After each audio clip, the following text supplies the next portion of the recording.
Ассалаумағалейкум, ардақты ағайын. Ағады таудың суы, асыр-тасыр, жылқыңды тасырлатып, таудан асыр. Жақсы адам жайлы жаман ойлағанның басына шатырлатып, түссін жасын деп аталарымыз айтқандай, адамдар жайлы жаман ойдан аулақ болып, өзгелерді ақтауға себеп іздеп тұралсақ, онда ілгергі өткен ізгілердің ізіне ерген адал ұрпақ болады екенбіз. Адамның табиғатынан ба, тәрбиесінен бе, әйтеуір оның санасына жаман ой бірінші келіп жатады. Бірақ бізден бұрынғы өткен дана кісілер бізге жақсы ойлау жайлы талай өсиеттер қалдырып кеткен екен. Бүгін біз солардың біразын тілге тиек етсек деп ниеттеніп отырмыз. Қиядағыны қыран ғана көреді, ұядағыны жылан ғана көреді. Бұл қыран мен жыланның табиғатына сай қасиетін салыстырудан туған тағылым. Яғни ақыл парасаты мол адам өмірдің жақсы жағын ғана, жарқын болашағын, асқар арманын, елдің көрсе, парықсыз пасық адам өмірдің көлеңке жағын, жабулы жатқан көн қоқысын, бықсып жатқан былығын көруге бейімдірек. Болар елдің баласы бірін-бірі батырым дейді, болмас елдің баласы бірін-бірі қатыным дейді. Өсіп өнетін елдің азаматтары әдетте бірін-бірі қолдап, қуаттап, жаманын жасырып, жақсысын асырып, қолпаштап, тату тәтті жүрсе, өсіп өнбейтін елдің азаматтары өзін-өзі жамандаумен, қорлаумен, күстаналаумен әуре болады. Аяқтан шалып, етектен басып, әйтеуір өсірмеуге тырысады. Мынандай бір әңгіме бар. Баяғыда бір мақтаншақ дүмшелеу бір жігіт тақуа кісінің сыртынан әрден айтып жүреді екен. Ел екеуінің кездесіп бір айтысқанын күтіп жүреді екен. Бір күні бір жиын болады да, екеуі қарсы отырып қалады. Тақуа мақтаншаққа бір саусағын көрсетсе, анау екі саусағын көрсетті. Тақуа бес саусағын көрсетсе, мақтаншақ жұдырығын көрсетіпті. Сонымен әңгіме тәмам болады. Кейінірек тарасқан соң, тақуаның қасындағылар бұлардың ортасында не әңгіме болғанын білгілері келеді. Сонда тақуа: мен Алланы бір деп білесің бе деп ем, ол Мұхаммедтің оның пайғамбар екенін де білем деді. 5 уақыт намазың бар ма деп ем, ол бәрі де тастай деді. Мен онда таласатын не бар, әңгіме тәмам дедім. Ал енді келесі адамға оның қасындағылары: не дедіңдер, біз түсінбедік дегенде ол маған бір көзіңді шұқпалайын ба деді.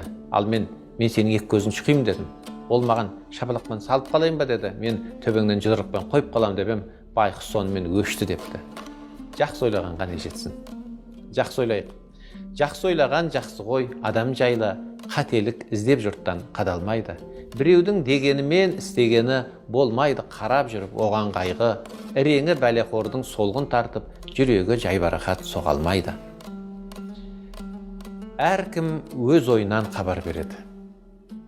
3 кісі келе жатып, аулақта жолға жақындау бір тұстан шұңқыр қазып жатқан адамды көріп, 3 түрлі пікір айтады. Біріншісі: анау адам дәуде болса біреуді өлтіріп қойып, енді сонысын жасырып, көміп тастағалы жанталасып жатыр дейді. Екіншісі: ол адам шамасы бір жерден қабымен алтын тауып алып, соны тығып жатқан шығар дейді. Үшінші жолаушы: сендер қателесесіңдер. Ол әдейі жолға жақын жерден жолаушыларға арнап, құдық қазып, су шығарайын деп жатыр деп айтыпты. Әркім өзіне лайық ой ойлайды екен. Біз жайлы өзгелер жақсы ойласын десек, біз де өзгелер жайлы жақсы ойда болуымыз керек екен. Бейтаныс адам бітеу жаңғақ. Сырын білмейтін адам кімге де болса жұмбақ. Сыры жұмбақ болғандықтан оның жақсы жаман мінез құлқы бітеу жаңғақтың ішіндегі дән тәрізді беймәлім болып қала береді. Кейбір кісінің сырты бүтін болғанмен, іші, яғни дәні құрт жеген, шірік немесе қурап кеткен болуы мүмкін. Немесе керісінше, сырты қарайып тұрғанмен, ішіндегі дәні толық та тәтті болуы ықтимал. Авар ұлтының ақыны Расул Ғамзатов айтады: ақсақ бәлде, сау мәлде отырғанды кім білсін? Ұйықтап жатқан сабазың соқыр мәлде кім білсін? Адал мәлде арам ба, сыр алыспай кім білсін? Батыр мәлде қорқақ па, бірге алыспай кім білсін деп.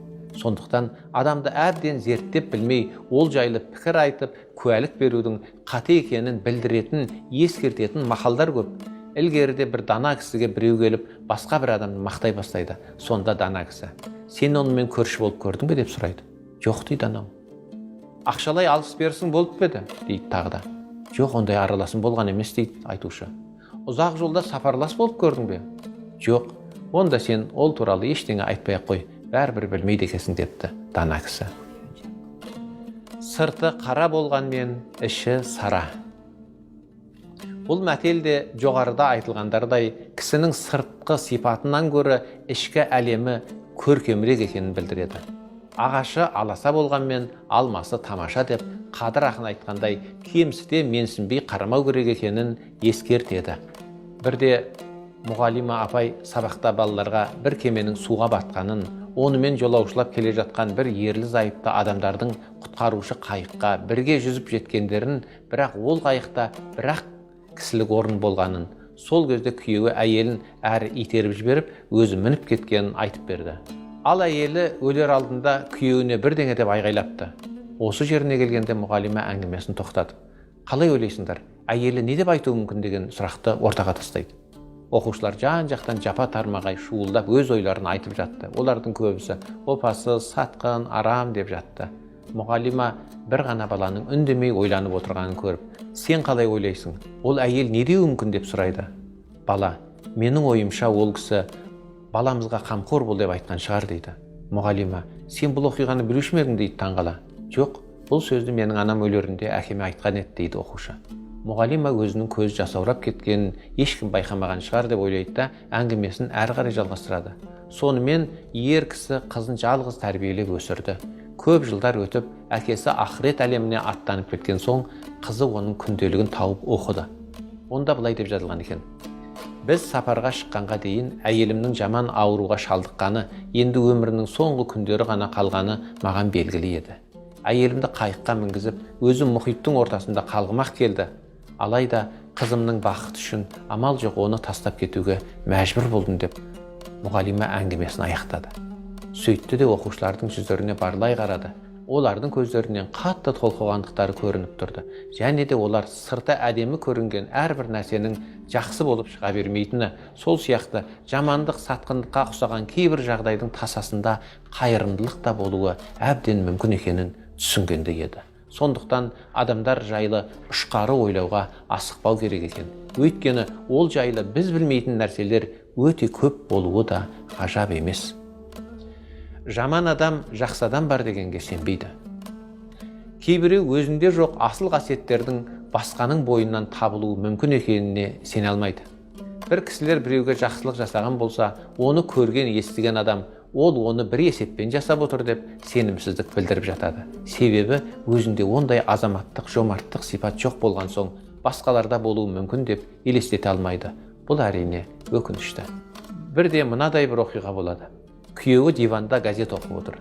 Әйелі терезеден сыртқа қарап тұрып, көршінің әйелі кірді жөндеп жумапты. Сатал болып осы жерден көрініп ақ тұр дейді. Күйеуі, енді қазіргі сабындар қай бір оңған дейсің, қытайский шығар. Бәрімізде сондай сабынмен жуып жүрміз ғой, өзінің салақтығы да деп есіктен шығып кетеді әйелі. Ері басын шайқап, ай деп қала береді, сосын тұрады да терезені сыртынан әдемелеп сүртіп, қайтып үйге келіп отырады. Бір кезде әйелі бөлмеге қайта кіреді де терезеге жақындап, қызықты қара, менің сөзімді естіп қойғандай көршінің әйелі кірлерін қайта тазалап жуып жайып қойыпты дейді. Сонда күйеуі күліп, біреу туралы пікір айтуың үшін адам алдымен көңілінің терезесін тазалап алу керек депті. Сөзіңе сөйлегенше сен егесің, сөйлеп ап кейде ұяттан көп өлесің, сыртынан жұртты жақсы көргің келсе, сүртіп ал көңіліңнің терезесін деген өлең содан қалған екен. Тағы бір өлеңде, кісі емес кісі артынан жамандаған, талайлар жамандауға маман болған, адамдар жайлы жақсы ойлағанның ғайбаттан тіл әрқашан аман қалған. Өзінің мініменен күрескендер өзгенің кемшілігін көре алмаған дегенде ой айтылады. Мынадай бір өмірден алынған мысалды келтіре кетсек артық болмас деп ойлаймын. Кішкентай ғана қыз бала екі қолына екі алма ұстап тұрған. Оған анасы жақын келіп, балапаным менің, маған екі алмаңның бірін бересің бе дейді күлімсіреп. Қызы сәл ойланып қарап тұрды да екі алмасын да кезек-кезек тістеп алды. Анасының көңілі біртүрлі күйге түсті де, онысын білдіріп алмауға тырысты. Себебі оның сүйікті қызы одан екі алмасының бірін қызғанғаны шынында ол күтпеген іс еді. Бірақ қызы көп күттірмеді. Бір қолындағы тістелген алмасын анасына ұсынып, анашым, мынау алманы алыңыз, осы тәттірек екен деді. Бұдан біз алатын сабақ, өзгені айыптауға асықпау керек екен. Әуелі оның өзін тыңдап алу керек. Себебі сіздің өз көзіңізбен көріп тұрғаныңыздың өзі алдамшы болуы әбден мүмкін. Біз көбінесе кей жағдайға жалпылай қараймыз да, адамның ішкі сырына тереңірек үңіле бермейді екенбіз. Адамның сырты алдамшы. Адамның сыртқы сипатына қарап асығыс ой түйуге бағалай салуға болмайды. Ақын Төлеген Айбергеновтың «Өзімді көрсең, тұрысым осы менің. Ал мендегі алапат сезімді көрсең, шошыр едің» деген өлең жолдарында айтылғандай, кісінің жан дүниесі, ішкі әлемі сыртқы бейнесіне мүлде қарама-қарсы болуы мүмкін. Бірде бір әйел кісі алыс сапарға аттанбақ болып әуежайға келеді. Ұшуға әлі ертелеу еді. Ол бір қорап печенье сатып алады. Сонсоң оңашалау бір орындыққа отырып кітап оқи бастайды. Сәлден соң көрші орындыққа бір кісі келіп жайғасады да, ол да кітабын шығарып оқуға кіріседі.